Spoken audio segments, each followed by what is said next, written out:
understanding violence-related TBI and why it matters.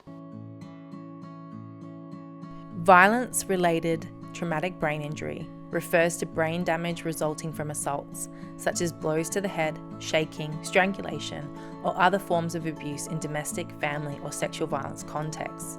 It is a serious, yet often overlooked consequence of violence.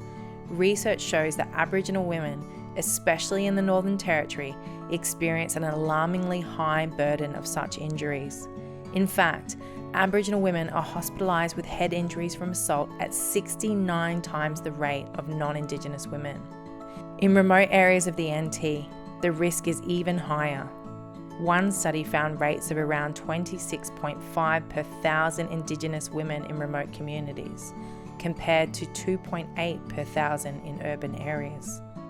These disparities reflect the harsh reality that Aboriginal women in rural and remote settings face extreme levels of violence.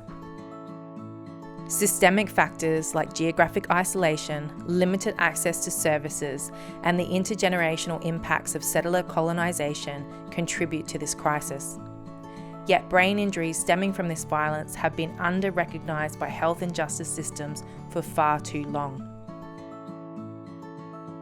Survivors often don't get the benefit of screening or treatment because first responders and providers simply do not realise a TBI has occurred.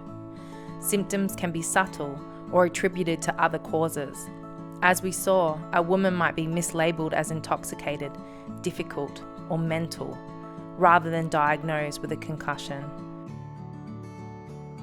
This can also contribute to them being misidentified as the perpetrator of violence rather than the victim.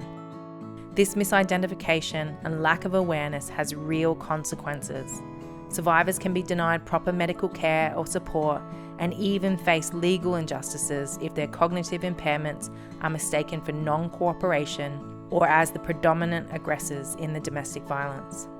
Moreover, without recognition of TBI, these women may never get the rehabilitation they need, leading to long-term disabilities, mental health issues, and social difficulties.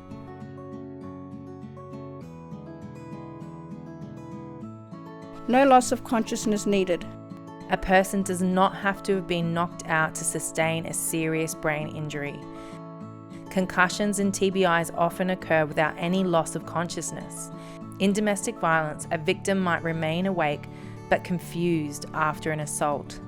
Their brain can still be injured. Never assume she didn't black out, so she's fine. Many brain injuries are invisible and can only be detected by symptoms or screening, not by appearance alone. Non-fatal strangulation and suffocation cause brain injury. Blows to the head are not the only cause of TBI. Non-fatal strangulation, chokeholds, or having one's breathing restricted, such as a user of violence pressing on the chest or covering the nose and mouth, can lead to hypoxic brain injury, essentially brain damage from lack of oxygen. Even brief periods of oxygen deprivation, well under a minute, can start to kill brain cells. Non-fatal strangulation can leave visible physical injuries like bruising on the neck, bloodshot eyes, bleeding into the white areas of the eyes, but this is not always the case. These forms of assault can leave little or no visible injury, yet internally they may cause strokes, brain swelling, or cell death. Always take a history of non-fatal strangulation or suffocation very seriously. It is a medical emergency with potential hidden brain trauma. Multiple head injuries and cumulative effects. In ongoing abuse, victims commonly suffer repeated head injuries over time. Each concussion or blow might be mild on its own, but the damage adds up. The brain does not fully recover from one injury before the next occurs. A previous concussion increases the risk of another, and recovery can take longer with each subsequent injury. This means a survivor of chronic abuse may have complex neurological issues. She may have difficulty concentrating, memory problems, or personality changes that result from years of intermittent brain trauma.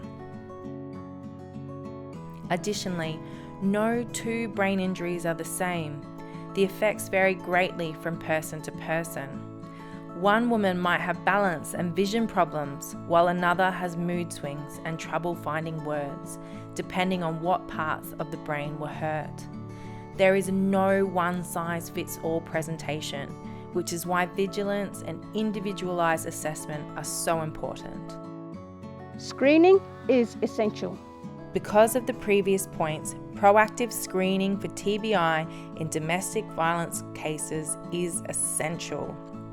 You cannot rely on the victim to volunteer information. She may be disoriented or fear consequences of disclosing violence. You cannot rely on obvious signs. She may look okay or have injuries that divert attention from the head. Use screening questions and tools whenever domestic, family or sexual violence is suspected. Simple inquiry about head trauma or strangulation and observing cognitive status can save a life or prevent serious disability. Routine screening leads to more victims being identified and getting the help they need.